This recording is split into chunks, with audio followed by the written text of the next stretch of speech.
Bonjour à tous et bienvenue pour ce nouveau test. Aujourd'hui, on va parler d'un casque qui n'était pas forcément prévu au programme, mais je prends le temps de le faire. Et en plus, il y en aura un autre qui arrive très bientôt, je suis assez content de le faire. On va parler aujourd'hui, comme vous l'avez vu, de JBL avec le JBL Tour One M2. C'est un casque qui a été très apprécié de par la globalité de la communauté. Je vois un peu tous les tests, c'est très positif et j'ai un petit peu eu l'occasion de le tester pour justement me faire ma propre idée et mon propre test. Aujourd'hui, les casques, je m'y suis un petit peu éloigné, ça faisait un petit peu longtemps, mais sachez que certains autres casques vont arriver par la suite. Je pense notamment au DB Pulse qui arrive très bientôt et je suis assez content et ce sera d'ailleurs avec son vidéo. Je tiens à le préciser, mais il y aura aussi prochainement le Yamaha YHE700B, donc celui que vous verrez de façon dans le comparatif qui arrive dans ce test face à la version A, donc une nouvelle version, donc vraiment les casques ça va revenir un petit peu, les intra-Chiffy vont revenir aussi un petit peu, mais revenons à JBL. JBL, ils se sont un petit peu lancés dans l'autre gamme, ça faisait longtemps qu'on les avait pas vus. J'avais testé quelques True Wireless il y a quelques temps de ça, et j'avais pas du tout été convaincu. D'ailleurs, je ne sais pas si je le ferai, mais j'ai aussi la possibilité de tester la version True Wireless avec le fameux écran qui est éclairé, qui permet de l'utiliser. Mais les True Wireless étant vraiment très loin aujourd'hui de moi, parce que la qualité pour moi ne suit pas, je vais voir si je les teste, ou si je fais un test, ce sera un test très court, donc n'hésitez pas à le dire en commentaire. D'ailleurs, sachez que, bien évidemment, dans tout ce qui est description, vous avez, et je vous invite à le rejoindre, le Discord, n'hésitez pas à vous abonner, etc. Et on va pouvoir commencer le test, donc avec ces JBL Tour One M2, qui sont donc vendus 300 € avec la panoplie complète, touche tactile, ANC bien évidemment, mode ambiant, une application assez complète, des petits drivers de 40 mm, et face à une concurrence assez féroce aujourd'hui, puisque beaucoup de concurrents sont présents aujourd'hui, que ce soit audiophile ou plus mainstream entre guillemets, moi je vais forcément m'attaquer à ce qu'il y a chez moi, et donc forcément plus audiophile. C'est un casque qui est intéressant, qui ne m'a pas fait un effet waouh, mais avec du recul et de la comparaison, je vais pouvoir vous dire que il y a des choses quand même très intéressantes à dire dessus. C'est parti.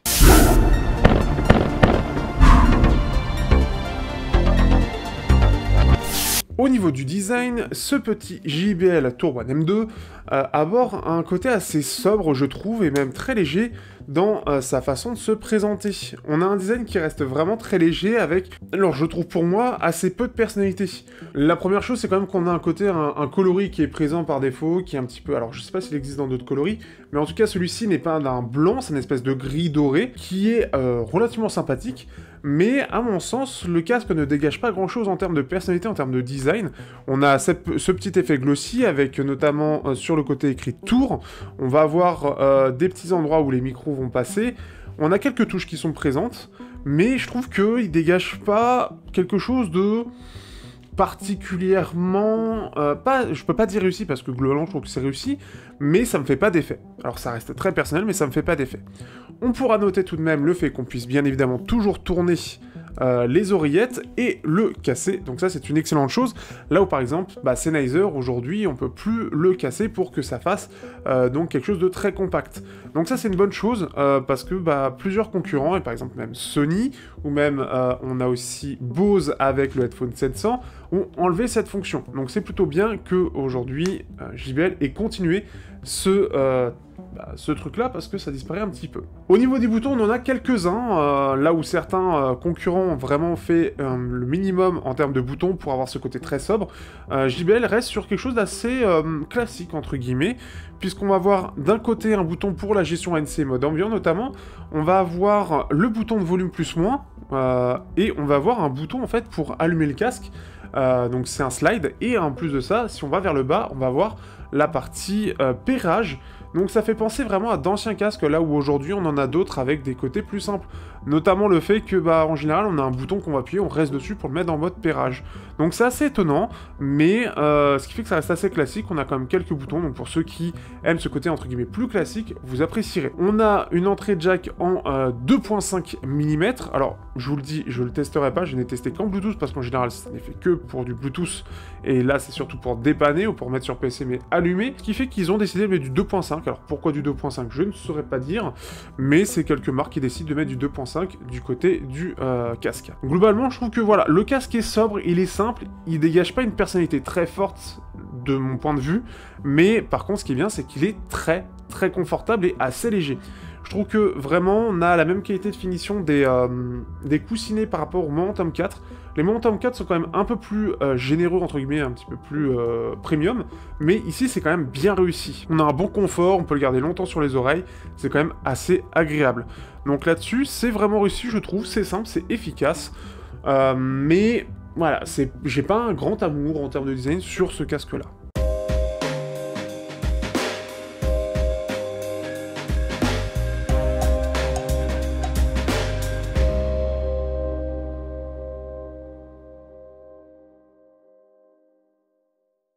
Au niveau de la partie fonction, autonomie et surtout de l'application qui va être assez importante chez JBL, déjà au niveau des fonctions, vous l'avez compris, donc au niveau des touches, très simple, on va avoir une touche pour gérer l'ANC, 2 touches pour le volume ou changer de piste, et la touche d'allumage et de pairage.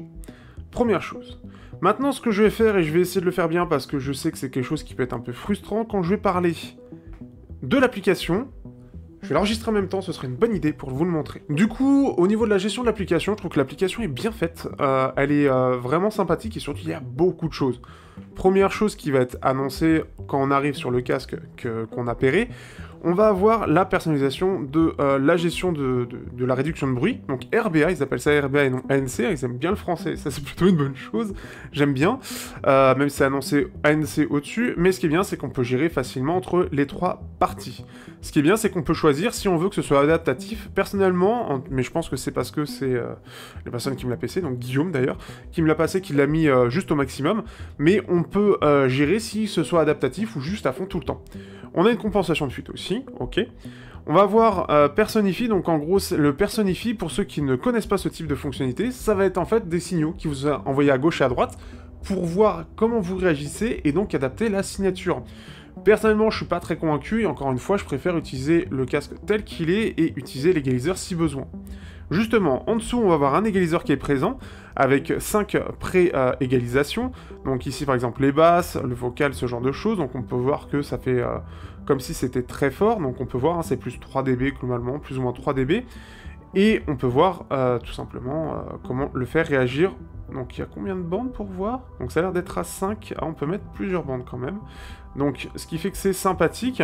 Après, pareil, je ne l'ai pas utilisé, et j'ai utilisé le peu que je voulais, c'est notamment le côté basse, donc en gros ça réduit surtout le reste du son pour mettre en avant les basses, mais j'ai pas été spécifiquement convaincu. On a une égalisation à faible volume, aujourd'hui c'est ce que beaucoup de marques proposent pour avoir un ressenti qui soit équivalent à fort volume, puisqu'à faible volume, on va avoir des sons qui vont être moins perceptibles, parce qu'un petit peu trop bas, dû justement à la signature du casque. On va voir le Spatial Sound, je l'ai testé très vite fait, notamment sur la musique, je n'ai pas été très convaincu, ça peut être bien sur des films, mais globalement on va perdre un petit peu en qualité. Pour ceux qui ont une oreille qui est assez développée, par exemple moi qui teste énormément de casques et d'intra, je vois un petit peu le côté un petit peu artificiel du truc et ce qu'ils ont un petit peu amplifié pour donner cet effet spatial. Sauf que ça n'est pas forcément pour moi, c'est pas le ressenti que ça me donne. Pour d'autres par contre ce sera sûrement très efficace. Donc j'ai préféré, surtout je trouve que ça fait un peu moins naturel. On a la gestion des mouvements, donc c'est-à-dire qu'on a un panneau tactile qui est présent et donc on va avoir les boutons, donc le bouton d'action ici pour la gestion, ou le panneau tactile, et on peut en plus de ça donc configurer, alors on n'a pas grand chose qu'on peut modifier, mais ça nous dit tout simplement ce qui est possible. Donc vous pouvez voir hein, très simplement. Le Smart Talk, donc ça en fait tout simplement quand vous choisissez le Smart Talk, donc c'est quand c'est quelque chose qui est présent aussi chez Sony par exemple, quand vous commencez à parler, le volume de la musique est baissé et en fait vous allez pouvoir parler à la personne, par exemple quand vous êtes à la caisse, quand il va détecter que vous parlez, il va se mettre en mode ambiant le temps de parler. Alors, c'est désactivé, je suis pas sûr que ce soit très utile, j'avais pas aimé sur le Sony, surtout si vous faites parce que vous êtes à fond dans la musique, bah du coup ça se déclenche. Donc beaucoup, côté Sony, l'avaient désactivé. Le VoiceOver qui est donc là, donc le régler le niveau de voix pendant que vous entendez les appels. Donc là, c'est tout simplement de savoir comment on vous entend. Alors, le mode audio et vidéo intelligent, alors apparemment c'est une gestion de codec, donc je pense que c'est au niveau de la gestion du traitement de la puce, pour avoir quelque chose de plus ou moins rapide. Au niveau de la musique, on va vouloir avoir la meilleure qualité possible, donc un temps de traitement un peu plus long, et donc un retard, une latence qui va être un peu plus élevée. Le mode vidéo, lui, va permettre d'avoir une latence plus courte, donc éviter d'avoir un petit décalage, parce qu'on n'a pas besoin d'avoir une qualité aussi forte. Silent No, qui va être là pour, tout simplement, c'est du bruit quand vous êtes dans un avion, et pouvoir vous isoler des bruits un peu parasites qu'il peut y avoir ailleurs. Lecture et pause auto, donc ça détecte dès que vous le mettez. Alors pour le coup il était désactivé, mais en tout cas, il est présent, je ne l'ai pas testé. Limiteur de volume max, si vous voulez faire attention à vos oreilles, c'est plutôt une bonne chose. Donc ce qui fait qu'après c'est généralement, voilà, donc ça doit être fait par rapport au côté européen, donc ça c'est plutôt une bonne chose. Voilà, c'est limité à 85 décibels pour éviter notamment que vos oreilles soient trop vite fatiguées, et donc c'est très bien pour votre santé. Personnellement, je sais que sur la plupart des tests que j'ai fait pour savoir moi combien j'écoutais quand je voulais m'écouter à fond, ma limite était de 85 décibels parce que c'est trop fort ensuite pour moi. Et un arrêt automatique. Donc une application qui est très très complète, mais qui, je pense comme pour beaucoup, ne sera pas forcément très très utile. Mais au moins, ça a le mérite d'être là et d'être vraiment très complet avec ce côté panneau tactile, etc. C'est vraiment pas mal. D'ailleurs, le panneau tactile est assez réactif. Très honnêtement, j'ai testé, c'est assez réactif. Donc pas grand chose à dire, notamment on a le play pause, et j'ai trouvé que c'était plutôt bien réactif face à d'autres, notamment comme Bose. Alors Bose c'est peut-être un petit peu plus réactif de souvenir, mais là-dessus c'est vraiment pas mal. Pour terminer, on a à peu près 50 heures d'autonomie, comme vous le savez, je n'ai pas testé, donc ce qui fait que je ne pourrais pas vous dire ce que j'en pense personnellement, mais bon, généralement quand c'est annoncé dans ce point de vue-là, on est aux alentours des 50 heures. En gros, ça change pas des masses non plus, donc, et en plus de ça, c'est de plus en plus annoncé avec 50 heures en ANC, donc vous pouvez avoir plus ou moins la même chose, voire un peu plus. Je vous conseille de regarder d'autres tests pour cette partie-là.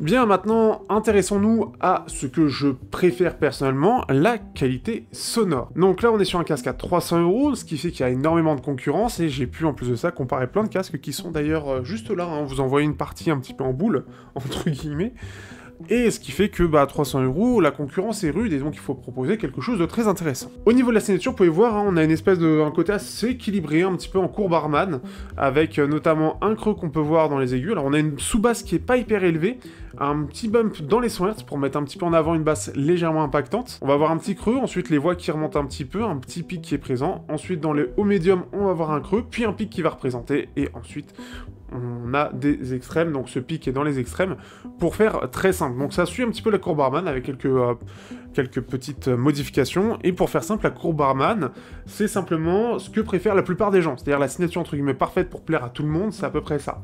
Bien évidemment, JBL appartient à Harman, et JBL après fait un petit peu ce qu'il veut. Mes premières impressions sur ce casque, et reste globalement un petit peu ce truc-là, on a un côté assez technique qui est présent, c'est très clair là-dessus, et je vais en reparler juste après, mais ça m'a pas fait un effet waouh, dans le sens où j'ai pas eu ce déclic de « Ah ouais, c'est bien ». C'est un bon casque pour moi, mais pour moi, il n'excelle dans rien. C'est-à-dire, il me fait pas un effet qui fait que je vais m'amuser plus que sur d'autres casques. Et pourtant, il a d'excellentes bases techniques.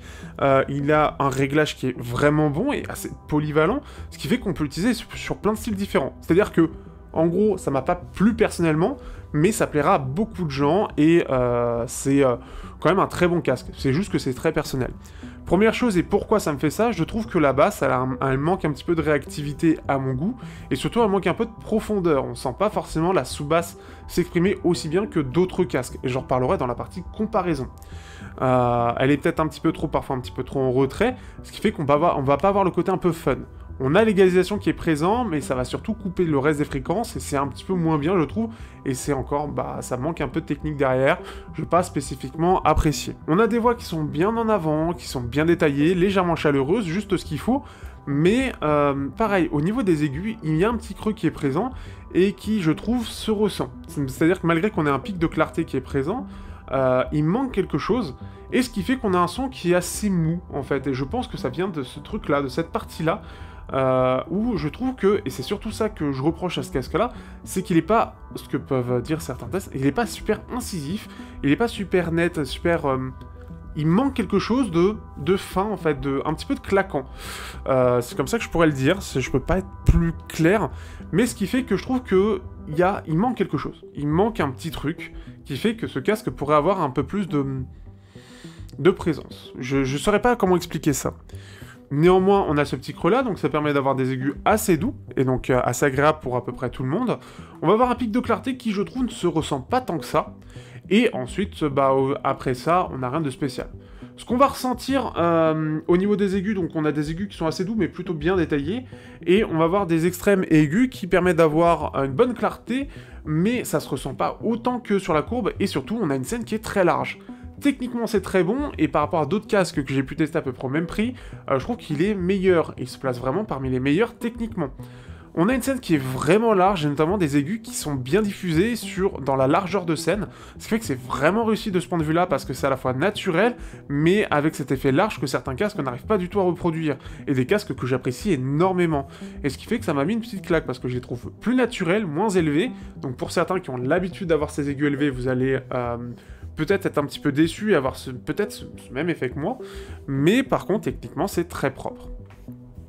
Ce qui fait que c'est assez polyvalent parce qu'il s'en sort sur à peu près tout, que ce soit du métal, du rock, de la dub, de l'ambiante, du classique, qu'est-ce que j'ai pu écouter d'autre, de la wave, ça s'en sort globalement bien, on a un bon casque, mais de par ce réglage, je trouve qu'il n'excelle dans rien, et il ne me fait pas bouger, j'ai pas cette envie de m'éclater un petit peu, d'avoir cette envie, ah ouais, je m'éclate là.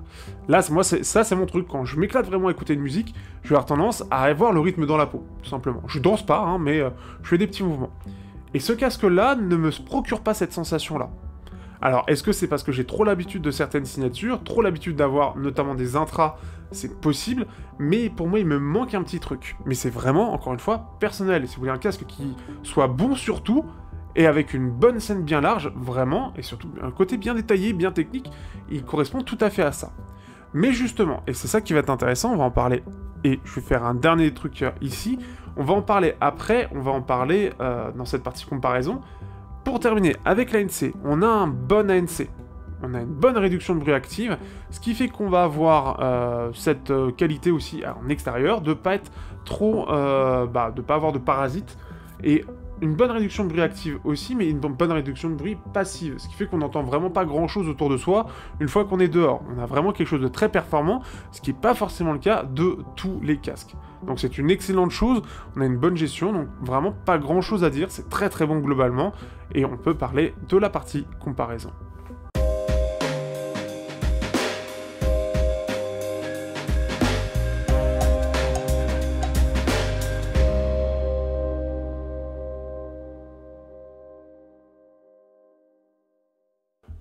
On va donc maintenant pouvoir parler de comparaison, notamment sur la qualité audio. Je parlerai un peu du reste aussi, mais ça va être forcément comme d'habitude, très orienté sur la qualité audio. Et on va commencer avec un casque que j'apprécie beaucoup, qui est le Sennheiser Momentum 3. Alors avec un design qui est, lui, par exemple, une identité très forte, mais il est très lourd et pas forcément très agréable à porter par rapport à la concurrence.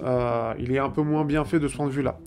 Forcément, il date de 2019, qui dit 2019 dit une réduction de bruit active, notamment pour un casque audiophile qui est inférieur au reste, et aussi au niveau de la qualité du mode ambiant, qui est clairement pas aussi développé. Et une autonomie qui est que de 16 heures, ce qui est pas fou du tout. Par contre, et sur la qualité du casque, déjà en jack ça marche bien, on a à peu près la même signature, et donc en Bluetooth on a une excellente performance sonore.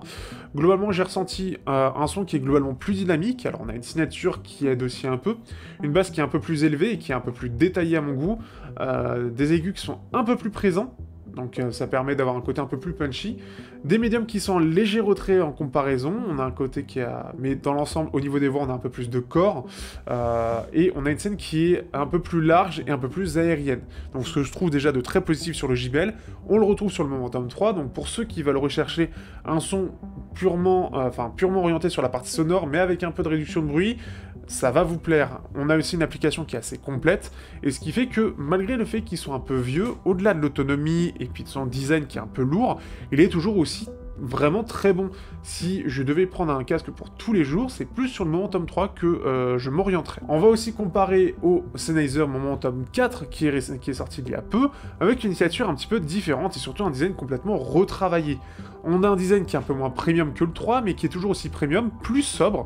Alors par contre, au niveau des oreillettes, je trouve que c'est du coup encore plus sobre que ce que propose JBL, mais on a un côté un peu plus passe-partout, et on a un arceau qui est solide, mais par contre qui ne se replie pas. On a des coussins coussinets qui sont, je trouve, de meilleure qualité et très confortables, et on a un son qui est assez différent.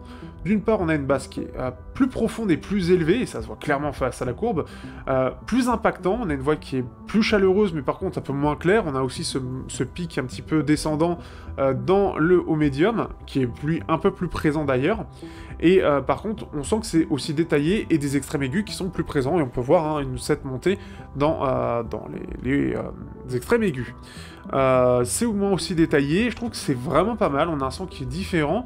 Par contre, c'est moins polyvalent que le JBL, puisque sur des styles type classique, par exemple, ou de la dub, on va avoir une basse qui est clairement trop élevée, et ce creux qui est présent va clairement se ressentir, donc avec des voix qui vont être assez chaleureuses, mais qui manquent un petit peu de clarté, un petit peu d'aigu, justement, ce qui fait que c'est plus fait pour des styles un petit peu dynamiques, l'électro, enfin un peu plus ce que tout le monde écoute en général.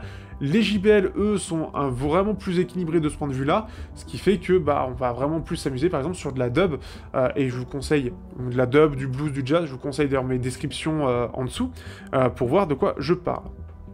Donc c'est des casques qui sont très différents là-dessus, mais le JBL se défend très très bien. Face au Yamaha YHE700A. Donc derrière ce nom un petit peu japonais, parce que c'est typiquement japonais ça, on a une sous-basse qui est clairement très très élevée, ça se ressent très très clairement, mais une basse qui est un peu moins présente, on a un côté et le reste qui est un peu plus équilibré, donc ce qui fait que c'est vraiment très vibrant, mais un petit peu moins impactant. On a des aigus qui sont plus présents, des extrêmes aussi qui sont plus présents, mais par contre on a quand même, en fait au niveau des cymbales par exemple, là où le JBL va bien les étendre sur les côtés, au niveau du Yamaha c'est très centré, c'est très central, alors que pourtant ils sont plus élevés. Donc on a une gestion de la scène qui est assez différente, et des instruments qui se retrouvent pas du tout au même endroit.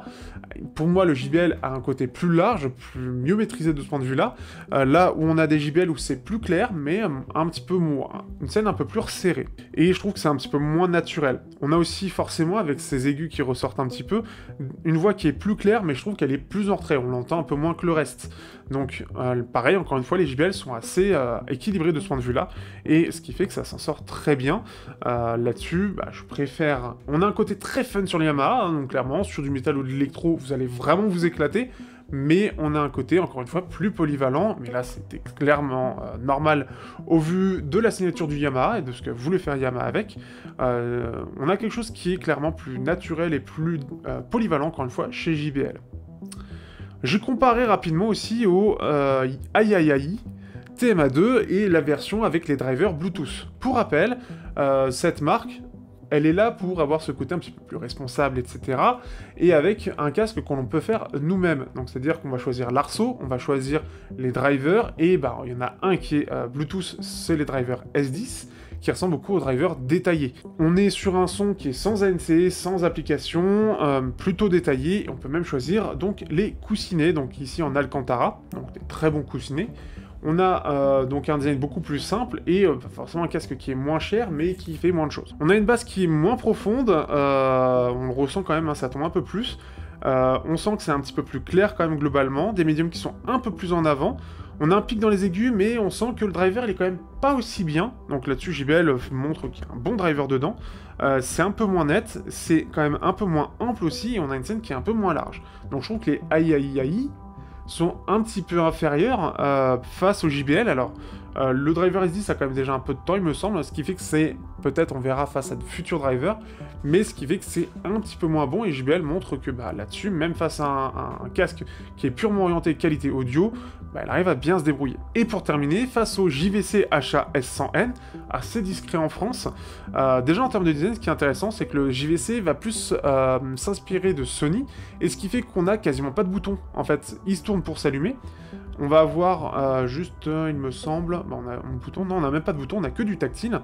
On a clairement en fait la possibilité, donc on a deux modes d'ANC, on a deux modes de son avec un basseux et l'autre non, et on a quelque chose qui est assez agréable, relativement bien, les coussinets sont très très agréables aussi, mais je trouve qu'ils sont un peu moins qualitatifs quand même. On a une basse qui est un peu moins élevée, mais elle est clairement plus profonde, ça se ressent, on le voit d'ailleurs au niveau de la courbe, et ça se ressent.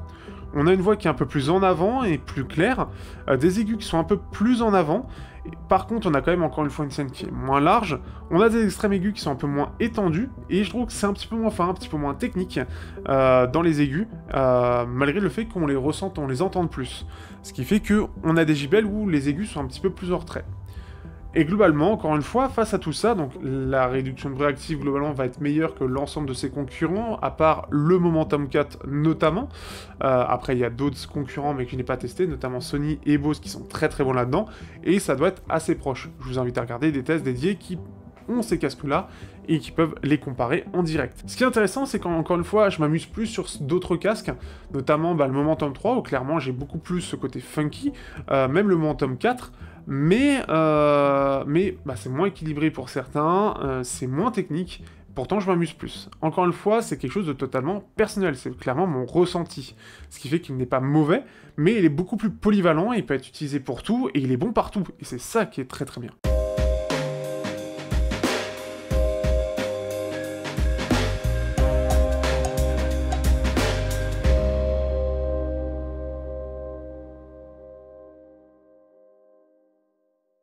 Du coup, que peut-on penser de ce petit JBL Tour One M2?